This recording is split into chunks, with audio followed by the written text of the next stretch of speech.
Cafe barista.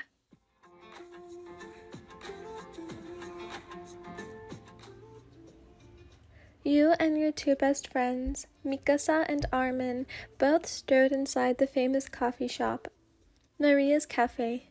It was a hangout place, perfect for people who just required a bit of peace. Despite the shop being famous, not many people came in to have a cup of coffee. The prices for these delicately made lattes are, after all, expensive.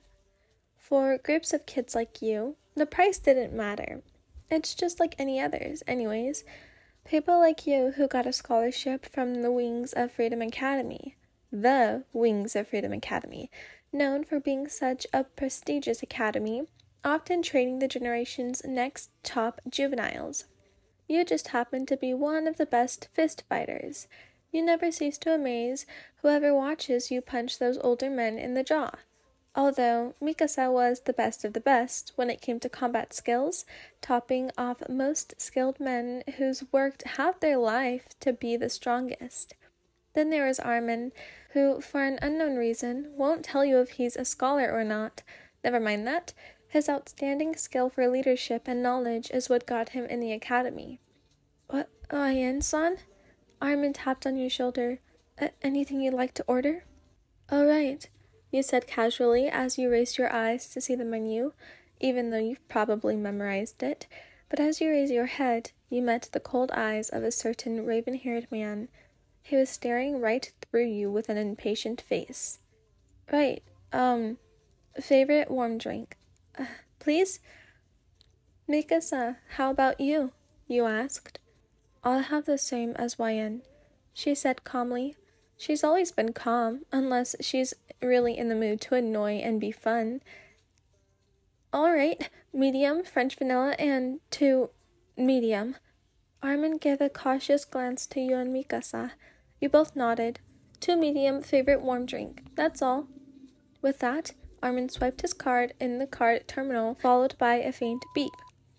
That's all, sir. You can sit anywhere, the man said in an almost monotone voice. He then called to the person behind him, whose hair was the hue of strawberry orange. She nods and then got on to work. The raven-haired man followed. Armin, Mᴜsɪᴄ, and I constantly chose to sit on the second floor of the cafe, not only because there's a great lighting, but because the furnitures look far more taken care of. They look so spotless. Not many people chose to come up to the second floor anyway, perfect for a study session. Mᴜsɪᴄ calmly walked to the usual spot beside the tall glass panes that had the cafe's logo printed on it. She plopped down on her chair and rummaged through her polka-dotted bag. Armin and you sat at the same round table and looked around for your study guides. Guys, I think I forgot mine, you stated nervously when you pulled out your notebook. But I have my notebook, which is all right. You can use mine, YN. Most of my notes are... Mᴜsɪᴄ was interrupted when a familiar voice came booming from the stairs. As usual, you didn't bother to look up at who it was, because it was all well too known. And you only knew one person who always were late to study sessions. As I was saying, most of my notes are here. Hey guys, sorry I'm late. The traffic was bad, Aaron said, scratching the back of his head. Here's Jaeger, another scholar from the academy. He's the best in hand-to-hand combat, even topping off Annie Lionheart. You always have the same excuse. Come up with a better one next time, Mᴜsɪᴄ said. Aaron took his seat, which was right next to Mᴜsɪᴄ, and pulled out his bag. Did you bring your notes? Mᴜsɪᴄ shot another question. Just in time, the announcer connected to a mic downstairs produced a beep. 1 medium French vanilla and 2 medium favorite warm drink. Must be ours, you said. I'll go fetch it. You stood from your chair and headed to the stairs. The bright main floor of Maria's cafe greeted you, the aroma of coffee surrounding you.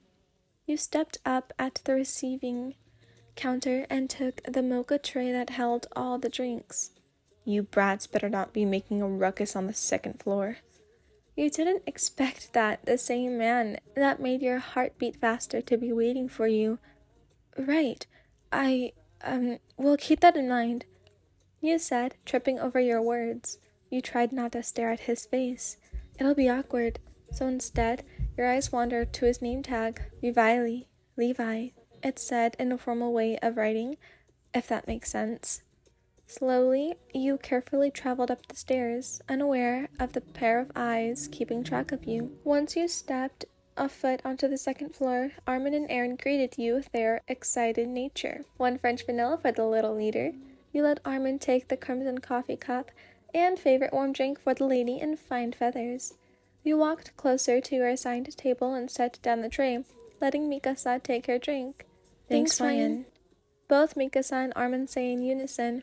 They begin to drink, leaving Aaron with nothing. He slowly trudged to the table with heavy feet. He stood beside you, a menacing stare delivered for you. Most of that evening went smoothly, well, except for Aaron, who constantly whined about not having a drink. At first, all he did was disturb you.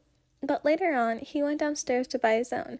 Forgetting to bring your own papers didn't make things easier either. But the serenity of the shop never ceased to amaze you once again. Of course, that doesn't mean that the shop was empty and you were the only ones there. Guys, we should go home. It's about time anyways. Mᴜsɪᴄ broke the silence. By this time, you were getting to your own issues and were answering a few textbook questions. It's not like we'll be splitting ways anyways, except for... Mᴜsɪᴄ turned to look at Armin and Aaron. See, in Wings of Freedom Academy, we're able to live in dorms. It's not mandatory, but you can. The dorms are separated by gender, like any other, but the girls' dorms have better treatment. Those of you who live in the dormitories get free lunches and dinners. Then the boys who somehow don't. That's just one privilege. Explaining it now would take a couple of pages. Oh, I live in the dorms, Armin admitted, then quickly turned his head to Aaron. What? It's not like staying in the dorms is that good? Steps suddenly became audible from where the stair is spaced. Rhythmic steps. Are you kids tired yet? The shop will be closing in half an hour. It was the same chiseled face that warned you from the counter. Oh, yeah, we're just finished. Well, kind of. Armin stated, shoving his papers in his book bag, obviously hurrying. Armin, we still have 30 minutes. Please take your time. Mᴜsɪᴄ answered, calmly putting her notebooks back in her backpack. You, on the other hand, have nothing to pack. Only your textbook and a couple of little accessories. Aaron, we're leaving. Mᴜsɪᴄ shook Aaron awake violently. A joke, she always says.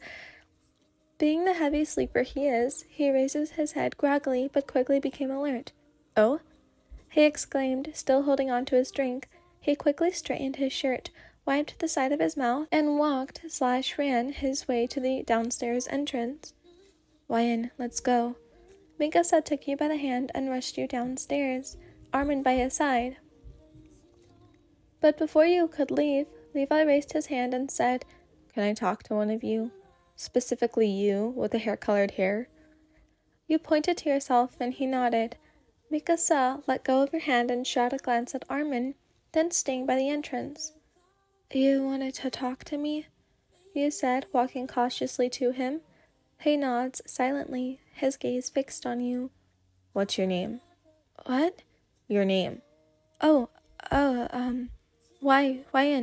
Ryan, but you can call me nickname. He nods, then puts an arm on your shoulder, causing a blush to creep onto your face. You knew he took a glance at your two companions. After a moment he leans in on you and you could feel his breath on your neck, probably making you crimson red by now. Can you meet me later? In front of the shop? He whispered, almost husky, in your ear. Meet me at 10. Then he briefly pulls away, a smirk on his lips. You stared at him, utterly confused and surprised. Yeah, I think I can.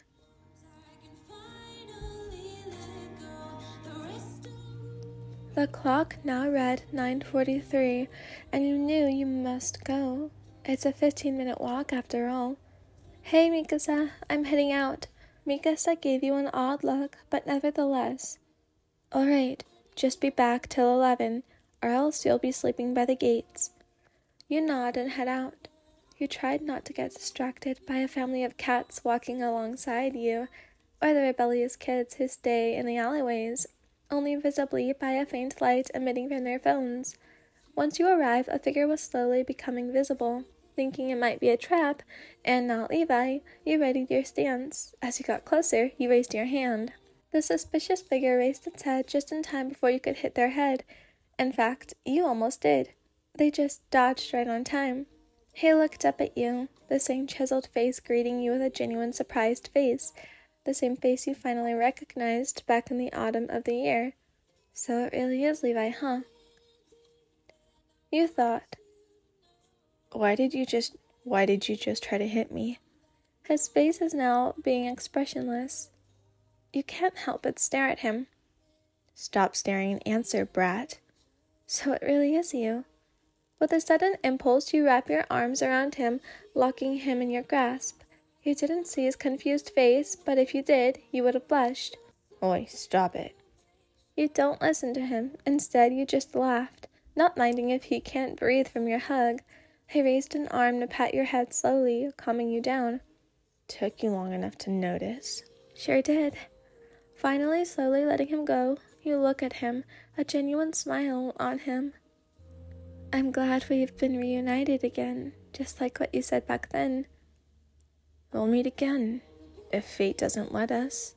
I'll make a way, right? He said, pulling a hand on your chin and tilting your face to him. I didn't actually learn anything from America. They just taught us shit I've already learned here. So, all that time you were doing nothing but just lazing around? You said, scoffing. You could have just come home. I couldn't, though. I didn't have that time. He looked you straight in the eye. Do you remember the vow we made? We were really foolish to recreate a wedding scene. Well, of course I remember, but if we didn't act it out, we would have been able to confidently confirm our feelings to each other now. You could see Levi's face inch closer to you. Of course, you didn't move or anything. Your heart started to beat faster, slowly closing your eyes. You can feel that this was the start of something new. As your lips touched, neither of you let go. You were too shocked and overjoyed to let go, and Levi was enjoying dominating you. He just let you go to catch his breath, and when he did, he looked you in the eyes. So, how about a cup of favorite warm drink tomorrow?